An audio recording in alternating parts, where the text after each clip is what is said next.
Bonjour à tous. Alors une vidéo, totalement, improvisée, qui est née d'un agacement, bon ça m'arrive, de temps en temps, bon un agacement sympathique, je tiens à préciser les choses quand même, qui est celui de ces statistiques qui sont publiées, en fin d'année par, les passionnés de lecture. Certains passionnés de lecture, pas tous, alors sur les réseaux sociaux.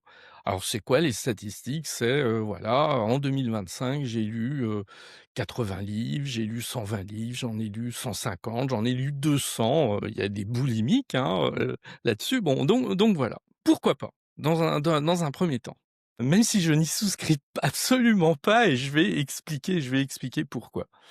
Et ensuite, il y a des commentaires, de la part même de ceux qui publient ces statistiques de dire: «Ah oui, mais j'ai lu, je sais pas moi, 30 livres de moins que l'année précédente, j'en ai lu 20 de plus» et cetera. Bref, voilà.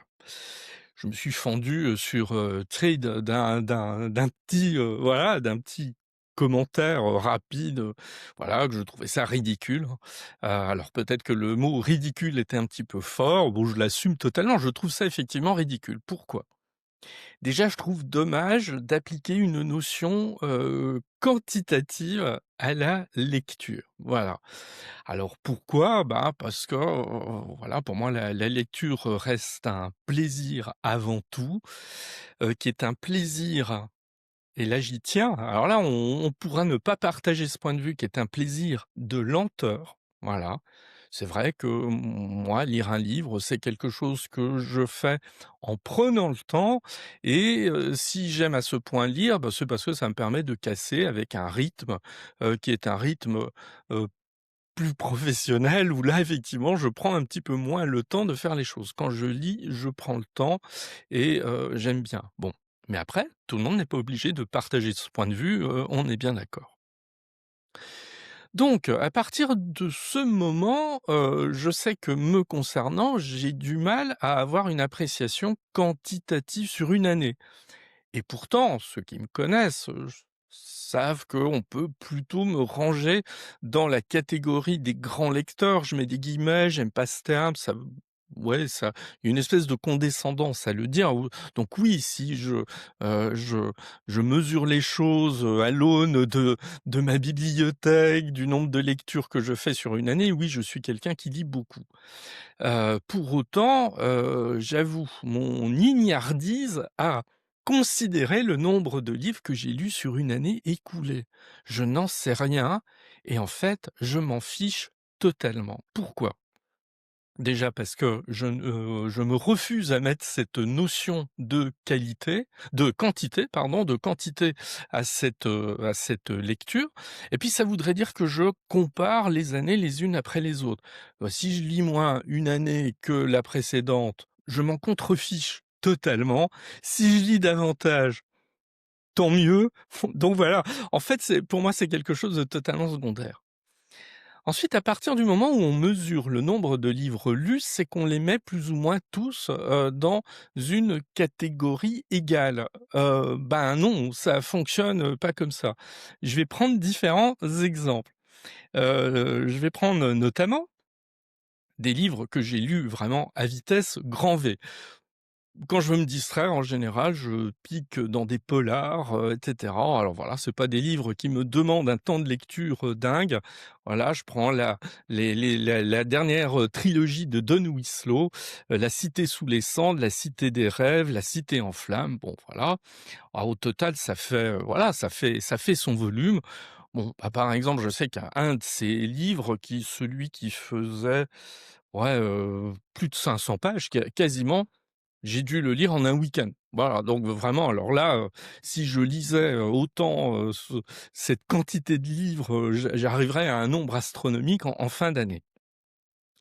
Ah oui, mais le problème, c'est qu'à côté de ça, je vais lire des livres, que je serais totalement incapable de lire, trop rapidement.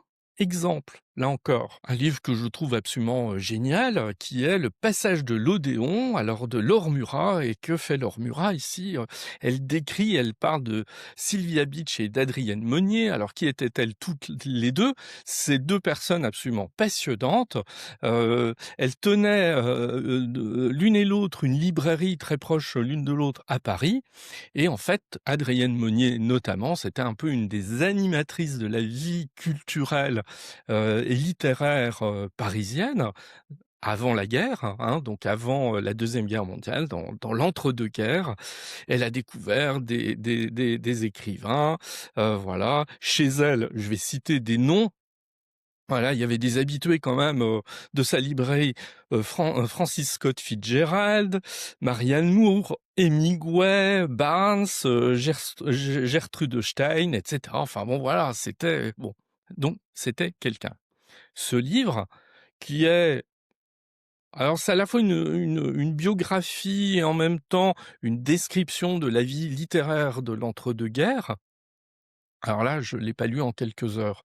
Il y a qu'à voir toutes les marques sur le livre, toutes les annotations, le bouquin est absolument bourré d'annotations. Celui-là, j'ai dû mettre, 3 semaines. Alors évidemment, pas en faisant, que ça, voilà, mais ça, c'est un livre qui m'a demandé beaucoup de temps parce que c'est vrai que, alors je le faisais dans le cadre d'une recherche personnelle qui avait, voilà, qui avait un objectif qui était autre que celui du plaisir de lecture. Je ne peux pas mettre sur le même plan quantitativement le Don Winslow et le livre de Laure Murat. C'est pas possible. Autre exemple, je suis en train de lire depuis l'année dernière une biographie de Kafka. 3 volumes, j'en suis au premier, hein, donc je prends mon temps là encore. Chaque volume fait 900 pages. 900 pages. Et pourquoi je prends mon temps? Bah parce que pareil, je fais des annotations et en même temps, en parallèle, je relis ou je lis, parce que je connais pas tout de Kafka, certaines des œuvres de Kafka. On voit l'ampleur du truc. En fait, je me suis dit que j'allais en avoir pour 5-6 ans, à peu près, de cette lecture des 3 tomes de la biographie de Kafka, qui d'ailleurs, au passage, est absolument remarquable, voilà. Parce qu'en parallèle, je relis voilà, des textes de Kafka. Le journal, les romans, les textes inachevés, etc. Bon, je peux pas avoir une appréciation quantitative là-dessus. Et je m'en contrefiche. C'est-à-dire que si ce livre, je l'ai démarré il y a plus d'un an, bah, à mon avis, voilà, je l'ai quasiment, je l'ai en partie terminé. Je l'aurais terminé courant 2026. Très bien, parfait. Et en admettant que ça se prolonge jusqu'en 2027, c'est pas un souci. Autre exemple, puis après voilà, je vais arrêter ma petite démonstration. Je reprends un autre livre de Laure Murat, paru très récemment. Toutes les époques sont dégueulasses. C'est un livre. Ah oui, mais sauf que le livre, il fait 65 pages. Petit format. Ça se lit en 2 heures. Et ouais, à peu près 2 heures. Un livre très intéressant. Que fait Laure Murat? Elle essaie d'avoir une analyse sur ce qu'on appelle la cancel culture. Faut-il, supprimer des livres? Faut-il en réécrire? Hein, parce que voilà, là, on a évolué, hein, par rapport à ça. Alors elle donne des exemples, elle prend l'exemple d'Hergé, Tintin. Bah oui, quand on relit aujourd'hui Tintin au Congo, voilà, il y a des dialogues qui vont choquer. Est-ce qu'il faut les gommer? Est-ce qu'il faut les conserver? Est-ce qu'il faut les expliquer? On prend Les 10 petits nègres d'Agatha Christie. Le titre a changé depuis. Qu'est-ce qu'on fait d'une œuvre comme ça? Qu'est-ce qu'on fait d'une œuvre comme La case de l'oncle Tom, et cetera? Elle parle de tout ça. C'est passionnant parce qu'elle en a un regard extrêmement mesuré et pondéré. Bon, bah oui, mais quantitativement, je peux pas mettre ce livre qui a été lu en 1 h 30 avec le gros volume de Kafka. Autre exemple, autre contre-exemple. Sous le volcan de Malcolm Lowry. Alors là, c'est un livre qui pour moi est un petit peu particulier. Moi, j'hésite pas à reconnaître qu'il y a des livres qui, pour moi, sont d'une lecture difficile. Celui-là, il l'est, pour 2 raisons. Le style, je trouve que, il faut s'accrocher au style de Lowry dans ce roman. qui n'est pas voilà, il est assez âpre, tout n'est pas toujours, hyper, explicité. Ça, c'est le premier élément et le deuxièmement, on est sur une thématique de l'alcoolisme puisque le personnage principal, ancien ambassadeur et cetera, voilà, bon, c'est un alcoolique, autant ça peut sembler, passionnant de se mettre dans la peau, dans la tête de quelqu'un qui vit cette addiction, parfois c'est pesant. Voilà, moi je reconnais que ça me pèse, cette, description de l'alcoolisme, à un moment donné, ça me pèse. Pour autant, je reconnais évidemment les qualités littéraires évidentes de ce livre. Je veux absolument le lire. Il est en cours de route, mais c'est quand même ma troisième tentative de lecture. Donc il y en a eu 2 précédemment qui ont échoué. Là encore, le bouquin bourré d'annotations, il y a une temporalité qui est pas évidente, donc je prends des notes parce qu'il faut que je me souvienne que tel personnage il s'est passé telle chose avant, à tel moment. Parfois, c'est juste une allusion, je la note pour pouvoir m'en souvenir ensuite. Donc c'est une lecture qui n'est pas une lecture facile. Ce n'est pas de Winslow, pour prendre mon exemple précédent. J'aurais pu prendre d'autres exemples de Winslow. Ce bouquin, j'aurais mis, 2 ans pour le lire, mais je m'en fiche. Bon, donc au final, qu'est-ce que je veux dire par tout ça? Que le quantitatif, on s'en contrefiche. Qu'on aligne des statistiques sur une année, c'est pas le problème. Le problème, selon moi, c'est le plaisir de la lecture. Je pense une certaine lenteur qui permet d'apprécier les textes et après ça, je reconnais, chacun fait comme il veut. Mais cette course à l'échalote dans laquelle certains se sont inscrits, pour moi, ne présente aucun intérêt. Et puis je vais balancer une pique un peu perfide en conclusion, mais que j'assume totalement.